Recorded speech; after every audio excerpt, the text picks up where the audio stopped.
এই ঢাকা থেকে ছেড়ে আসা নীলসাগর এটি চিলাহাটির উদ্দেশ্যে যাচ্ছিল। যাওয়ার পথে বগুড়ার সান্তাহারে বাগমারিয়া নামক স্থানে এখানে লাইনচ্যুত হয়েছে। মোট 7টি বগি লাইনচ্যুত হয়েছে। আপনাকে যদি একটু দেখায়, আপনার মাধ্যমে দর্শককে যদি দেখায়, একেবারে ভয়াবহ আকারে যে লাইনচ্যুত, একেবারে লাইন থেকে পুরোপুরি বিচ্ছিন্ন হয়ে গেছে বগিগুলো।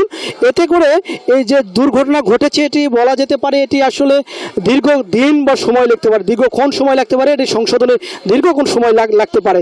আর একটি বিষয় যে আপনি জানেন যে ঈদের সময় অনেক চাপ থাকে, যাত্রীদের অনেক চাপ থাকে, সেই চাপেও এটাও তেমনই ছিল। এবং এই ট্রেনের যে ছাদে, যে ট্রেনের উপরে যে যাত্রীরা ছিল তারা কিছুটা ক্ষতিগ্রস্ত হয়েছে বগি লাইনচ্যুত হওয়ার কারণে। লাইনের মেরামতের কাজ চলতেছে, হ্যাঁ। তো খালাসিরা ওনারা কাজ করতেছিল, এই লালও মারছে, ঠিক আছে, লাল পতাকা মারছে, কিন্তু ট্রেনের আসলে ড্রাইভার সম্ভবত খেয়াল করে নাই। বিকাশ পেমেন্টে 10,000 টাকার বেশি অফার, শপিং চলছে তো।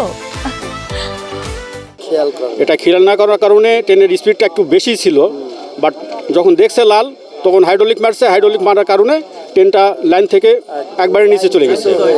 জি, লাইনচ্যুত হয়ে চলে গেছে। হাইড্রোলিক ব্রেক করাতে লাইনচ্যুত হয়ে চলে গেছে আর কি, এই একবারে হাইড্রোলিক মারাতে। জি, দুটো বাদে 5-7টা গেছে, 5-7টা পড়ে গেছে।